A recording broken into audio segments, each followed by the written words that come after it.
Okay, so we will do two things. Today we'll finish off with interpolation. We'll continue working on the Jupyter Notebook stuff, and then we will go over homework 3. We'll work on it together. You'll see how I would solve it if I were to take that homework assignment. Okay, let me see where my slides are here today, where we left off last time. Yeah, so last time we spoke about, just move this kind of here. Okay. So last time we spoke about how we would extend our first order interpolant. I call it linear. It is linear interpolant, but really all of the interpolations we're doing, they're kind of a linear type of interpolation because they result in linear systems of equations, but they are polynomial. The interpolant itself is nonlinear. Second order, third order, those are all nonlinear interpolants. However, the finding them always results in a linear system of equations. So, you know, that's kind of interesting fact to remember.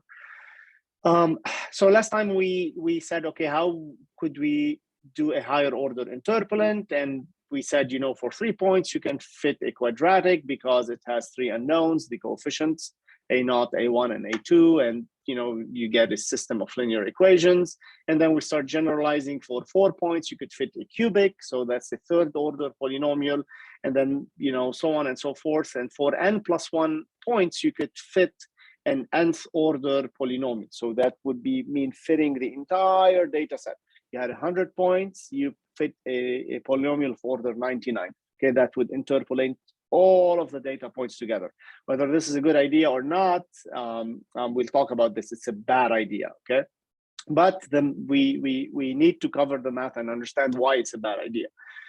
So for a polynomial, that's kind of what we covered last time. To fit through an entire data set, you have n+1 unknowns, because you have n+1 data points, right? So you have n+1 unknowns going from A0 to AN, right? So those are starting from 0. So you get this +1 all the way to AN. You have n+1 unknowns. You need n+1 equations, and therefore you need n+1 points. You do have n+1 points.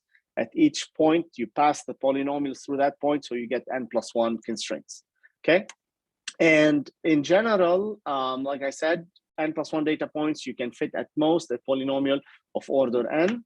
And again, remember, by definition, that was on the quiz as well, which you just did right now, an interpolating polynomial must go through each and every point of a data set. Okay, that's by definition, by construction. So if you write the polynomial p of x as this, you know, in this compact summation, sum going from k0 to n, ak x to the power k, so that's nothing more than a0 plus a1x plus a2x squared, and so on. Then you get this, oh, there's something missing over here. There should be something over here. Let's see. There should be a matrix over here. I apologize for that. I have to figure out where it disappeared and why it's not showing. Okay, so there should be a system of equations over here that looks like, essentially, on the first row, you have 1 x1, x1 squared, x1 cubed, and so on and so forth. For the second row, you have 1 x2. So the first row is the polynomial applied at point 1. For the second row is the polynomial applied at point 2, and so on and so forth. And you get in the coefficient matrix all of these x values. Let me pull up the PDF. It will be easier. Pull up the PDF version of this slide.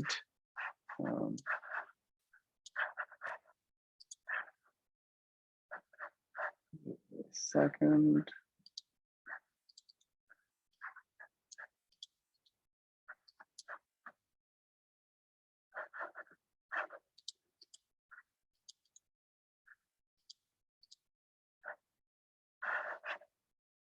For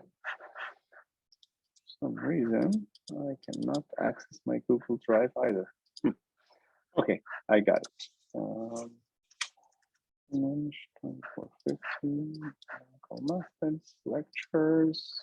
moment, please. I want to pull up the PDF version of this slide just to show you that system of equations, okay? Because I know it's there. This is it, okay? So this is the system of equations that would result when you try to fit an nth order polynomial through n+1 data points. So the rows represent the polynomial formula applied at each one of those points. So if you look at the first row and you multiply that by the column vector of unknowns, you get a0 plus a1 x1 plus a2 x1 squared, and so on, plus an x1 to the power n. That's the polynomial, the nth order polynomial applied at point 1. Same thing for the second row is the polynomial applied at point 2, and so on. Now, the value of the polynomial, by definition, at those points is equal to the value of the data, the y values of the data given. So y1, y2, all the way to yn plus 1. And to do this, you do it in 2 steps. You first obtain the polynomial coefficients by solving the system of linear equations, and then you have a formula for all of the data for an interpolating polynomial going through the entire data set, and then you evaluate that polynomial at any point you want within that data set, okay? Then switch back to the slides over here. This guy over there, okay. We're not gonna do that.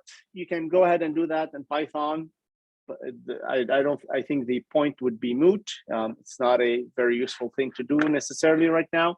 But knowing how to do this in Python is critical, because that is also gonna set us up for doing regression. Once we learn how to use this, we can learn how to do regression in the next chapter. So let's go ahead and learn that. I'm going to introduce to you the syntax over here, and then we'll do it together so that it gets kind of fixated in your mind. To do this, you need to do an nth order polynomial fit. You need 2 things from Python. You need something called polyfit and something called polyval.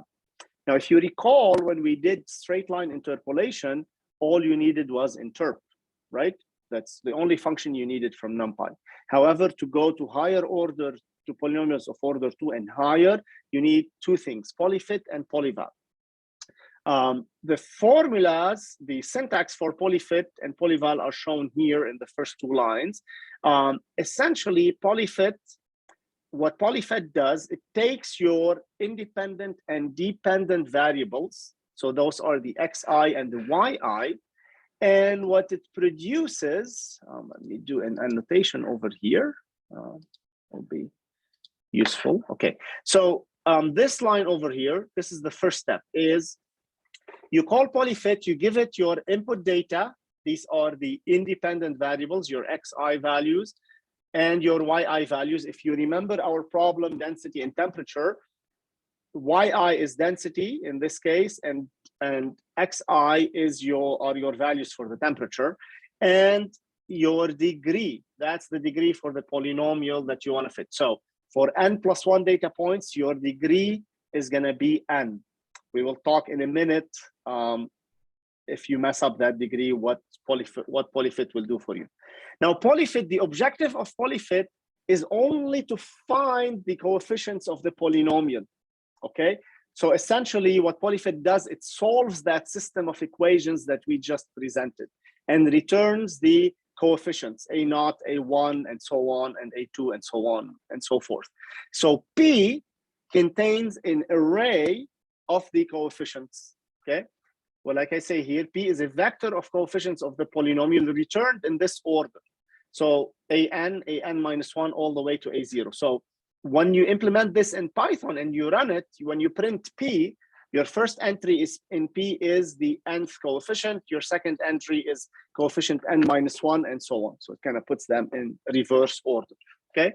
Xi, yi are the inputs for independent, dependent variable, and degree is the order of the polynomial, okay? Now, once you have obtained the coefficients of the polynomial, the next step is to create a formula for the polynomial or a subroutine to essentially compute a0 plus a1x plus a2x squared, and so on and so forth. You could create a function to do that, but there's a built-in function that does that automatically for you, and it's called polyval.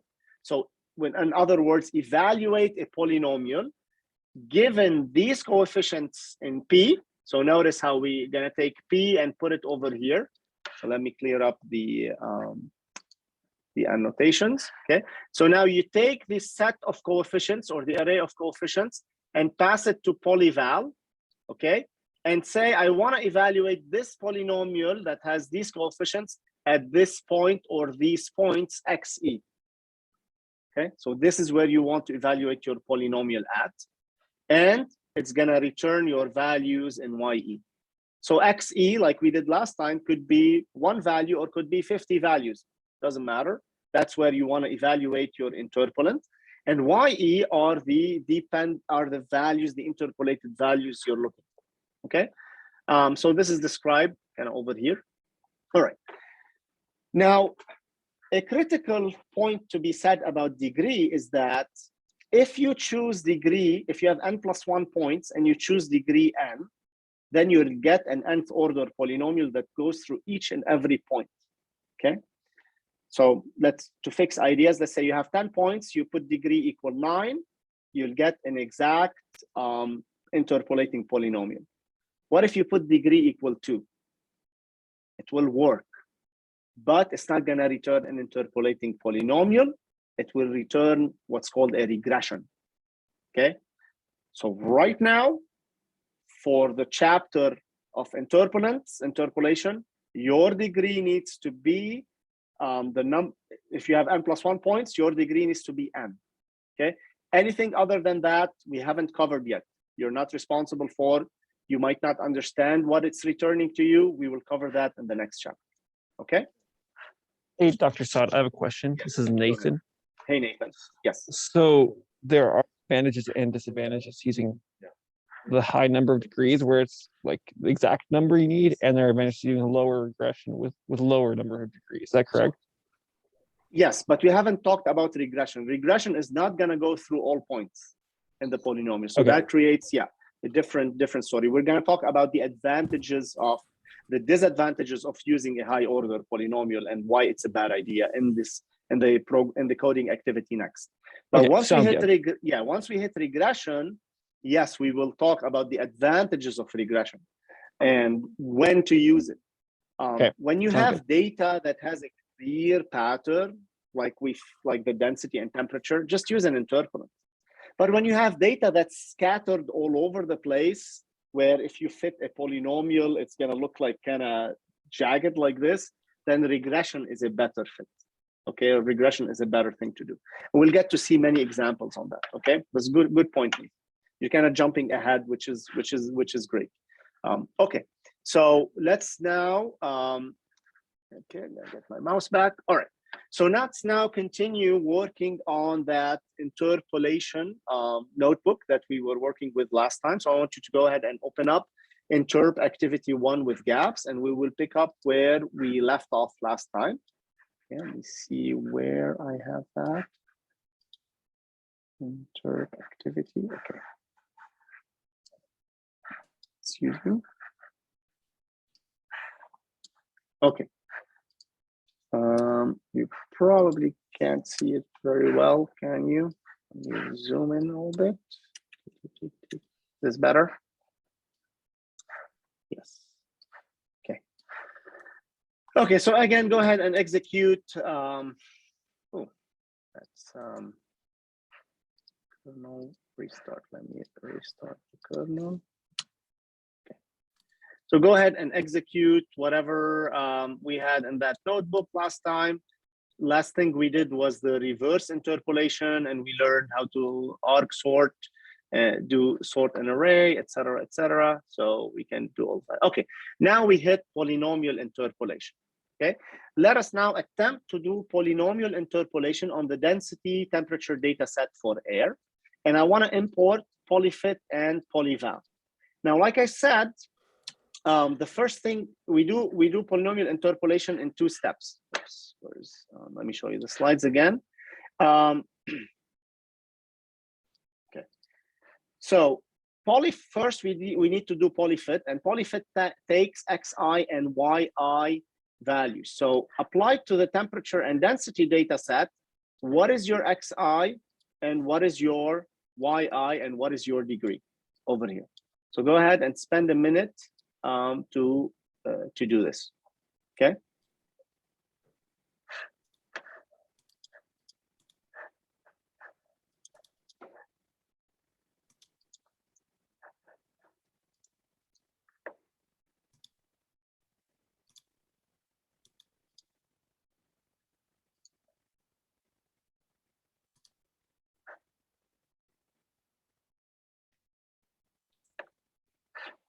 So again, polyfit only returns the coefficients, okay, of the nth order polynomial.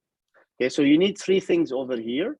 X, your independent variable values, your dependent variable. So think about that. In this case, temperature, density, right? And then your degree.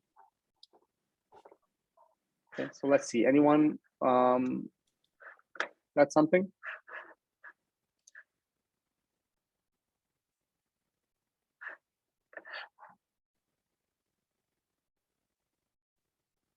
Try to put something in and see what you get.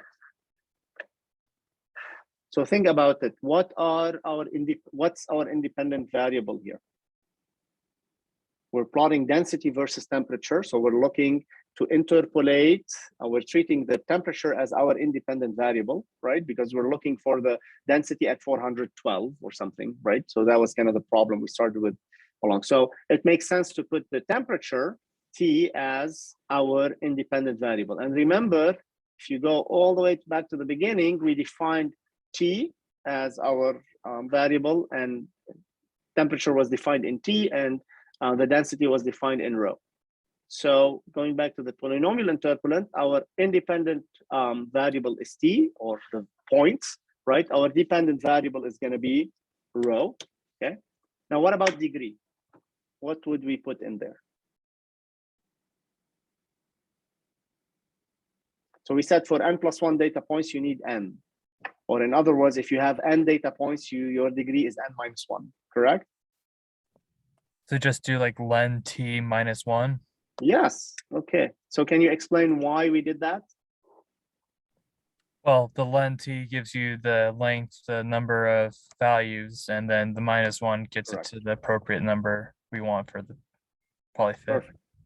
Yep, exactly. So you could say, okay, my degree, my polynomial degree is my number of points, right? So number of points minus 1. But what is your number of points? It's the size of your array, right? Either T or rho, it doesn't matter. They're all of the same size. So you can do this with len T, okay? And if you're in doubt, print it out. So len T gives you 19. So we have 19 data points, okay? You don't want to go and count them by hand, okay? It's not a useful thing to do, okay? All right. So like Michael said, this is exactly what we get. Now, polyfit may be poorly conditioned, blah, blah, blah. Don't worry about that. We'll understand what that means in a minute, okay? But the point is, what is stored in coefficients? Go ahead and print it. Print coefs. If you print coefs, contains a bunch of coefficients, okay? Starting with an all the way to a naught. An is the coefficient of, so let me ask you this now. What order polynomial is this? You have 19 data points, okay? So we can fit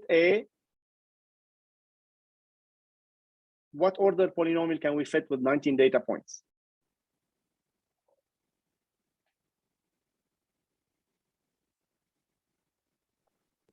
Yes, 18 data points, 18th order polynomial.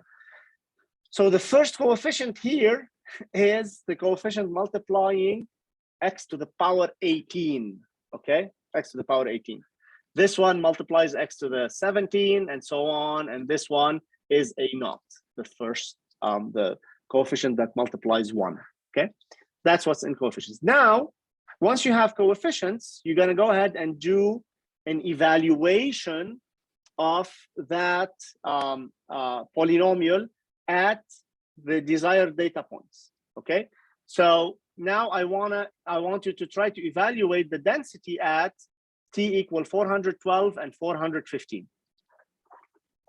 So you can see here on the, oh, I'm not sharing, am I sharing my screen? I am, right? Hold on, sorry. Let me share it again, make sure. Okay, so you can see here the slides on the right, how to use polyval. So polyval takes the coefficients over here. So what are we gonna do? We put coefs, correct? And we wanna evaluate this at 412 and 415. I can just pass on a list. So 412 and 415, okay? Now, what do you expect polyval to return? We expect it to return an array of densities at 412 and at 415, okay? Now, does this make sense? We can plot if you want, or you can just kind of scroll back and see what you expect the data to look like. So at 412 and 415, that's kind of just around here. Yeah, my densities seem to be just fine, okay? The densities seem to be just fine, or you can just go ahead and plot it on top of your original plot. So maybe we'll do that. Okay, let's just do that. plt.plot. We're plotting t and so row, and we're gonna do k o o, and I'm gonna do a dash, okay, and then plt.plot. So let's change this a little bit. xe is 412, oops, and 415, and ye is polyval at xe. Okay, so now I'm gonna plot xe and ye. I'm gonna just put them as red squares, okay? Okay, look at that.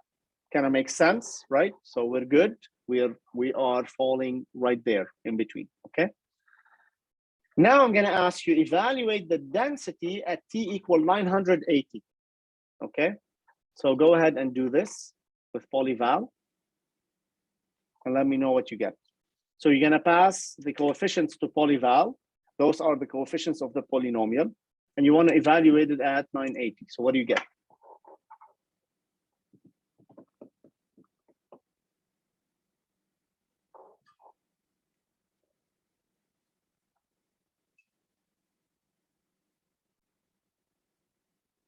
What did you get? Nathan, you don't tell me you got an answer? Yeah, I got negative 0.408. That Yeah. seems problematic. Yeah. Why? This is density, man. This is like, you can't have negative density, right? So clearly something is off, okay? Did you all get that same answer? Yeah, it's weird. It doesn't make sense. It's not correct at all. It's not correct. So what can we say about this now? What do you think is going on? How would we investigate what's happening over here?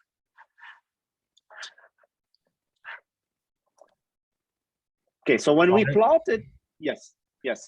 I was saying, like, to see, just plot it, just create a lint space and plot the equation. Yes, Michael. So for your lint space, how much would you put, like 10 points or like 1,000 points, and see what it does?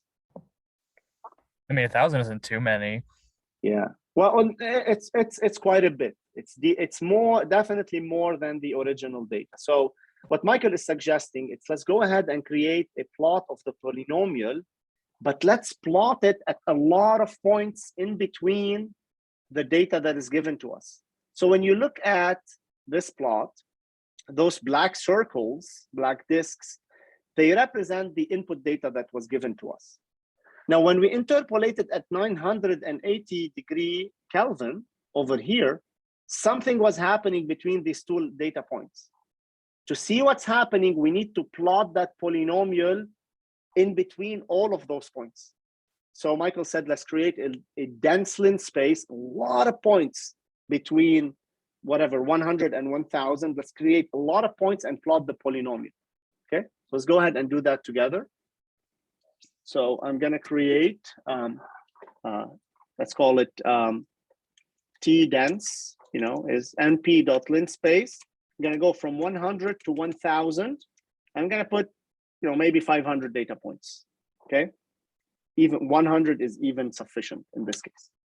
And now we need to create what the polynomial would do. So you agree that t-dense, if you print t-dense, actually, I shouldn't have used dense because I don't want to confuse with the density. So this is just do t-new. T-new has a lot of data points in it, going from 100 to 1000. Okay. Now what I want to do is evaluate the density, row new, at all of those points. So we will call polyval. We already have evaluate the density using the polynomial interpolant we created. Okay, it's going to do polyval, pass on to it the coefs, and evaluate it at all of these new temperature points. Okay, that gives us a bunch of new density values. And now I'm going to plot plt.plot. We're going to plot the original data set. So that was t and row. Okay, ko. Okay, and I'm going to plot on top of it plt.plot. I'm going to plot t new and row new. Okay, and I'm going to do it only as a straight line with in red. And look what happens.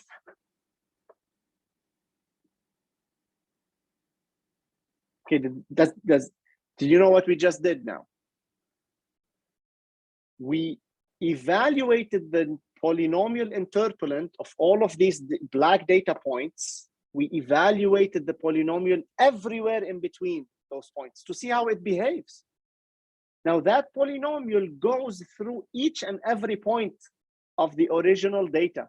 And you can see that red curve, which is the polynomial, goes through each and every one of those points of the input data. But what we did is, and what we didn't know is how that polynomial behaved in between those points. It can do whatever it wants as long as it goes through that point, right? We didn't put any conditions on it when we created that polynomial. Our only condition was that it goes through those input data points, correct? So in between those points, nobody knows how that polynomial is going to behave. And it turns out that high order polynomials are very oscillatory, and it's a very bad idea to go to high order polynomials. There's actually a lot of round off errors going on when you take x to the power 18 and you evaluate that at a temperature of 980, and then you obtain a coefficient that's 10 to the minus 45. If you remember the coefficient set that we have here, 10 to the minus 46. That is so weird. You're multiplying 10 to the minus 46 by 980 to the power 18. There's a lot of weird round off going on. So it creates, the polynomial becomes ill-conditioned. The solution to the coefficients becomes very inaccurate. And you get kind of this strange behavior. You see the polynomial between the last two data points is going negative. Okay, and that's bad, that's unphysical. What we conclude from this is that high order polynomials are ill-conditioned, they misbehave, they're oscillatory. It's a very bad idea to apply high order polynomial interpolation to a data set. Typically second, third, fourth order are generally good, but going higher than that is really problematic. So that leaves us with an impasse. Okay, so if you have 1,000 data points, how do you interpolate the entire data set using a high order polynomial? How do you do the entire data set? Well, you don't. Okay, if you need high accuracy interpolation, what you do, you find where you want to interpolate and you pick 2 or 3 points around it and do a cubic interpolant locally. So you ditch the idea of a global interpolant that interpolates the entire data and instead focus locally and say, okay, I can get away with a third order or a fourth order interpolant, you know, nothing more. So instead, I pick a few points around the point of interest, around the point I'm interested in, and just do a local interpolation over there. Okay, so here's an example of how you do this. So this is the original data set that we started with. Okay, this is the original data set that we started with. Okay, so someone was saying something on the chat. Yes, so just remember, I don't always see the chat. Okay, so if I would appreciate it if you just speak up if you want to contribute your answer. Okay, so we want to interpolate temperature, the density at a temperature of 412. We have a temperature of 400, temperature of 450. So our data point falls in between those 2 points. With linear interpolation, it was clear kind of what we wanted to do there, right? Okay, great. So now if you want to go and do, what if you want to do cubic interpolation? Okay, what if you want to do cubic interpolation? Then, so again, we don't want to interpolate the entire data set. Then you would say, okay, for cubic interpolation, I need 3 points. I can pick 400, 450, and 500. Or I could pick 350, 400, and 450, okay? Pick 3 points, do your interpolation. Clearly, the closer the points are to your point of interest, the better the interpolation is going to be. So if your data was not equally spaced like this, pick the 3 points for a cubic interpolant, pick the 3 points that are closest to your, for a quadratic interpolant, sorry, pick the 3 points that are closest to your point of interest, okay? Now you can go and do an even higher interpolant. So for a cubic one, you need 4 points. So then I would pick like these 4 guys over here, okay? So 350, 400, 450, and 500. And that gives you, allows you to do locally to find the interpolation of, to do a local interpolant, okay? Now you can do this in Python. What you would have to do is go ahead and kind of find where your temperature is, sort the array, find the closest points to it. It's quite cumbersome, okay? Unfortunately, Polyfit does not do that for you. Polyfit just asks you either you can interpolate the entire data set that you're giving it, okay? So to avoid that, there's a little, an even better technique to do high order interpolation, but locally. And these are called cubic spline interpolation or spline interpolations. We're gonna focus on cubic splines because they are very, very well behaved, very accurate, and they do a really great job, okay? The idea of cubic spline interpolants is to take the points locally and fit a high order interpolant, a cubic polynomial specifically, in between those points. But it goes a little bit further. Now remember, for a cubic interpolant, we needed 4 points, right? Because it had 4 unknown coefficients. What these cubic splines do, they go even further and say, I'm gonna fit a cubic, but between 2 points. Now, 2 points, clearly passing the cubic between 2 points doesn't give you all the necessary conditions you need. So then you would need conditions on the derivatives of the polynomial. And this is exactly what splines do. So here's a depiction, for example, of a bunch of points. I'm gonna take 4 points in this example. And what you say is, okay, between these first 2 points, I'm gonna put a cubic, call it F1, you know, A1x cubed plus B1x squared plus C1x plus D1. And then the second spline over here, the second cubic polynomial, I'm gonna put another cubic polynomial. And in the last pair of points, I'm gonna put another polynomial. We're gonna call those splines from now on, okay, cubic splines. Now, for n+1 points, again, I'm keep using that n+1 points. You need, and you can form n splines. Okay, so take these 4 points, right? In between those 4 points, you can put three splines. For n+1 data points, you can put at most n splines. Okay. Now each spline has 4 unknowns. Those are the coefficients in the polynomial, right? So A1, B1, C1, and D1. Okay, in this case. So in total, you have 4 n unknowns. So n splines, 4 unknowns per spline. So you have 4n unknowns, and therefore you need 4n conditions or 4n equations. So here's how you do this. Now, what you are going to be responsible for is remembering and knowing how these splines are built, how to derive those conditions. Okay, you're not responsible for building the solution for the splines. It's very cumbersome. But what you're responsible for is how these splines are built together, are weaved together. Okay, so here's how we derive these 4n conditions. We need 4n equations to make the system all work, okay? At each data point, the value of adjacent splines must be the same.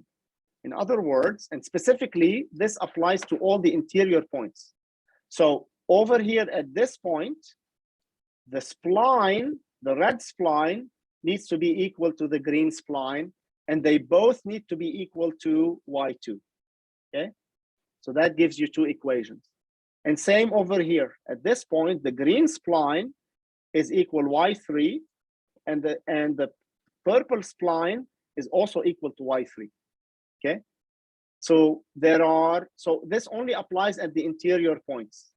There are n-1 interior points, two constraints per interior point. So that gives you 2n-1, excuse me, 2 into n, or 2n-2 constraints. Okay, great.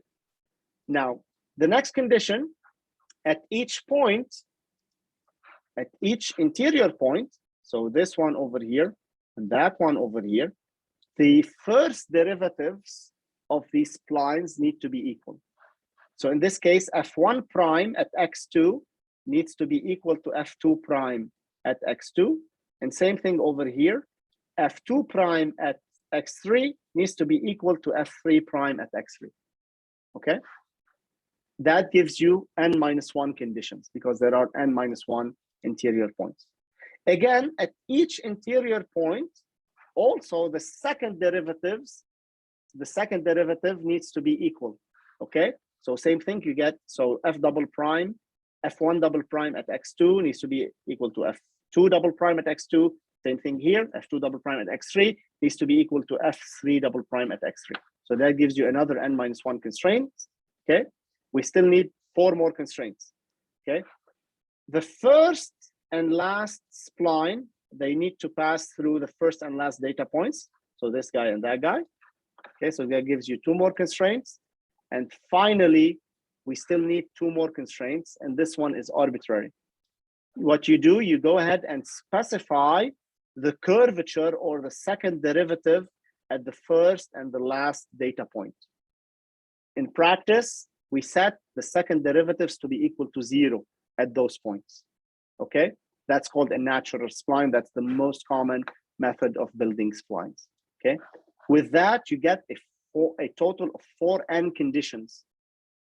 And you solve those conditions for what? For all of these coefficients, A1, B1, C1, D1, A2, B2, C2, D2, etc. So you get a really kind of complicated system of equations, okay? What you're responsible for is what these conditions are and how to kind of just list them. In the next few slides, I list all of those for you. So in this example, you had 4 points, 3 splines, 4 unknowns per spline. So that gives you 12 constraints. And these are all of those 12 constraints, okay? Okay, now we're not gonna solve for these splines. We're just gonna use Python to do them, okay? I talk about advantages and disadvantages. This is how you do it in Python. To get a cubic spline, you have to use the SciPy library, okay? So you obtain it from scipy.interpolate, you import a cubic spline. And again, cubic splines are implemented in 2 steps, like we did with polyfit and polyval. First, you obtain the coefficients of the cubic spline by calling cubic spline, okay?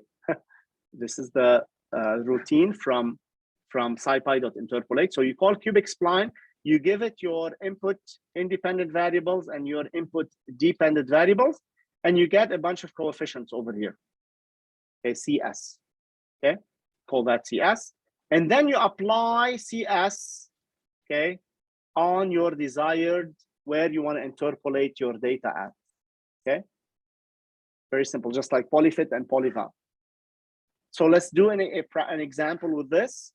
Go back to your notebook. Let me clear all my drawings here. Okay, so go back to your notebook, and now we would do a cubic spline fit. So I already have the import ready there for you. Go ahead and execute it, and now call a cubic spline on your entire data set, temperature and density. What's great about cubic splines, it doesn't matter what the size of the data set is, it will automatically go and fit a cubic polynomial between every pair of 2 points, okay? Just like interp fit a straight line between every 2 points, cubic spline is gonna put a cubic polynomial between every 2 points, okay? So what would you do for cubic spline? What are you gonna call it on? Remember, cubic spline is going to take independent and dependent variable. Okay, so what is our independent variable here? Alex, you said temperature? Yes, and your dependent variable, density. Okay, so you call cubic spline on T and rho. You execute that. Now, this created an object, cubic spline created an object CS. Now, CS contains a bunch of things, not necessarily just the coefficients, contains some structure. Leave that to Python to worry about it. All we care about now is to evaluate the density at T equal 412 or 415. Let's do it. CS at 412, it gave us 0.84. Okay. Now let's evaluate it at the problematic temperature, 980. CS at 980. It gave us a reasonable value, 0.35, okay? To see how the spline works, we create a lint space, a very dense lint space, to see how it behaves between the points, the original points. And you call your cubic interpolant on that lint space, okay? So let's see how that looks like. Look at that. It's beautiful, okay? The orange dots are your original data points, okay? Your orange points are your original data points, and the blue curve is the cubic spline, okay? And exactly how it behaves in between those points, because we created a lot of points between 100 and 1000 to evaluate that cubic spline, okay? Cubic splines are the way to go, okay? Almost always, cubic splines do a really fantastic and phenomenal job when you have nice data like this, okay?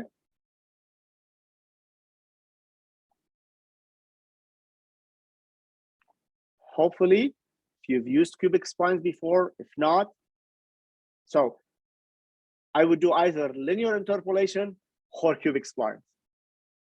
So I would skip that entire discussion on polynomial interpolation, okay? But you needed to know that to understand the problem, right? And to see how they are built. So to build the coefficients of the cubic splines is just a system, you're gonna have just a system of equations, okay? But then the coding is gonna be complicated because you have to choose which spline to use between any 2 data points, okay? So let SciPy worry about them. All right, so now let's wrap up with higher order interpolation. But first, let me just go over advantages and disadvantages.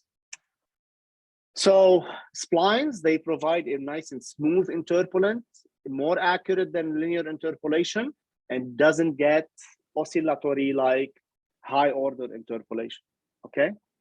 However, it requires a bit more work to do if you were to implement it by hand. But thankfully, we have SciPy to do that for us. So use SciPy for that, okay? All right, now the next thing I want to discuss before we wrap interpolation up is multidimensional interpolation. So the same idea as we discussed to do points in 1D, you can apply to 2D, 3D, or n-dimensional data points. And that could happen when you have data that is dependent on more than one variable. You could be measuring temperature in space, X, Y, and Z.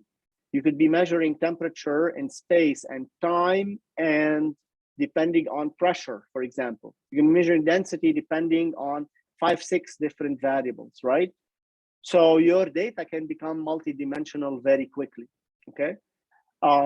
Turns out that the same ideas apply in multi-dimensions, but they get way more complicated, okay? Thankfully, at that point, you don't do your own interpolation, you just ask Python to do it for you, okay? Here, I will give an example on how to do it in 2 dimensions, okay? And just gonna give you the formula and the code to use it in 2D. So what I'm showing here is a plot of the specific volume, which is essentially the inverse of the density. So meters cube, how many meters cube can you fit in a kilogram? Okay, that's the specific volume as a function of both pressure and temperature. So on the first column, you have pressure in bars, 0.1, 0.5, all the way to 10 bars. And on the first row, you have temperature in Celsius, going from 75 to 500. And you have these data. It's a 2-dimensional data set, okay?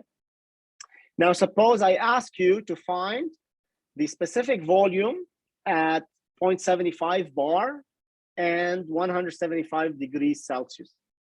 So that data point falls in here, okay? Falls over here. Oops, falls over here. I wanted to draw with this, okay? Falls right over here. So we're gonna try to do linear interpolation in 2D using these 4 points only, okay? The idea is pretty simple, and I'll try to demystify it for you. So suppose you have data that looks like this, 2-dimensional data, X and Y, in this case, are both independent variables. So those could be pressure and temperature, like in this previous example. And you have 4 data points that are input to you. Okay, the first data point at X1, Y1, we call it phi11, X2, Y1, we call it phi21, and so on. Now, your objective is to find a phi in between those 4 data points, okay? That's 2-dimensional interpolation, right? The idea is simple. What you do, you first can do 2 1D interpolations, okay? So you first interpolate these 2 points to the yellow point, okay? And then these 2 points to the yellow point as well. And then do one final interpolation from these yellow points to the red point. Each one of those interpolations is a 1D interpolation like we did before, okay? Like we did before. So you can use that same formula for the slope and the intercept, same thing. But you have to repeatedly repeat it. That kind of blows up your answer. You can do it in reverse order. You can interpolate in X, for example. And again, you're not responsible, for this. There used to be a bonus problem I used to give on exams to derive this formula, okay? But, I don't expect you to derive it as kind of part of your exam. Could be a bonus problem or a homework problem, for example. So the same thing, but I will guide you on how to do it, okay? Bottom line is whatever you use, you end up with this formula. To interpolate these 4 points, phi11 and all the way to phi22, to any point in between them in this little square over here or rectangle, this is the formula you get. And you see, if you look at the formula, if you parse it, it is just simply a weighted average of phi11, phi21, phi12, and phi22. And the weights are these guys, okay? They're just weights. So you're really taking the effect of all of these points and how they contribute to this phi value, okay? And there are weights depending on how far you are from each of those points. Clearly, if you're closer to one of these known points, you're gonna be weighted more on those points, okay? And what I have next is just simply an example of how you do this in Python. So the function to call in this case in Python is called interp2d. It's a two-dimensional interpolant. And again, you obtain that from scipy.interpolate. So you import from scipy interpolate, you import interp2d. Now the syntax for import interp2d, now you need two arrays of independent variables, okay? Pressure and temperature, X and Y, for example, location, okay? So you need two sets of independent variables and one array for the dependent variable, okay? Now, be careful that your Xi is a 1D array, your Yi is a 1D array, but your Zi, your dependent variable, is a two-dimensional array. Those are the known data points at all the Xi and Yi pairs, okay? And then there's an option called method. In method, you can use linear, cubic, or quintic, okay? So you can get a linear interpolation or a cubic interpolation locally, or a quintic interpolation also locally, okay? And then once you create that second order interpolant, I call it here F2D. It's a second order function interpolant. Now you can just take that F2D object and evaluate it at any pair of points that you want, that you're interested in, okay? Okay, so I usually didn't do this example in class, and okay, so there is, I also have something missing over here for some reason. So in this example, sorry, there's something missing in these slides. In this example, I have data for the temperature. So take a skillet, a square skillet, you're doing pancakes or crepes, whatever. Take a square skillet and you have a busted stove, okay? Apparently it's heating on one point only and not on any of the other points. And you have one of those infrared thermometers and you can just try to measure the temperature across your pan because you're messing up all your pancakes. It's destroying your mornings, you're miserable. You know, your kids are screaming, why are the pancakes, you know, burning? That's, at least when I burn the pancakes, that's what my kids do. They're like, no, no good, you know? And so you go and measure the temperature as a good engineer. You go and measure the temperature on your skillet, and this is what you get. You know, you get like maybe 4 or 5 points in each direction, and you get this kind of jagged representation of the temperature, okay? Now, this specific example, the code for it is in this 2D interpolation example. It's in your modules. You're welcome to download it, play around with it. We're not going to do that right now. You don't have it in your homework, but this is more like kind of for your future. So the code is pretty simple. You input your arrays, you input your data. Here, I already did that for you. But with interpolation, look what you can do. You can move from this kind of jagged looking data set to this much nicer, much smoother looking temperature distribution. Now be careful, you're not creating new information here at all. This is only using existing information and just kind of trying to find a best guess for the temperature, okay, for the temperature profile. This kind of interpolation is not going to take a bad looking picture, like you go to your old laptop computer, you have like in very low resolution, you know, picture of you, and then I try to do that with 2D interpolation. It's not gonna make it look better, okay? It's just gonna make it look very fuzzy, okay? However, these types of interpolants, they are heavily used in image processing because you can do them locally. Okay, you go locally, there's like a pixelated region, you know, like around the eyes, for example, around the ears or something, around the, you know, the eyebrows. They do local interpolation to make it look a little bit smoother, okay? That's what you would be doing in Photoshop, for example, when you're trying to kind of interpolate or kind of smooth out regions, okay? This is exactly it, and this is the math behind it, okay? So hopefully this code will be useful for you. Definitely in your research, if you end up doing research, you have an engineering project, you have data that's two-dimensional. You're like, okay, I remember doing this, you know, in numerical methods. Let me go grab the slides, and this is the code. This is how you use it. Okay. And with that, my young pupils, we end interpolation.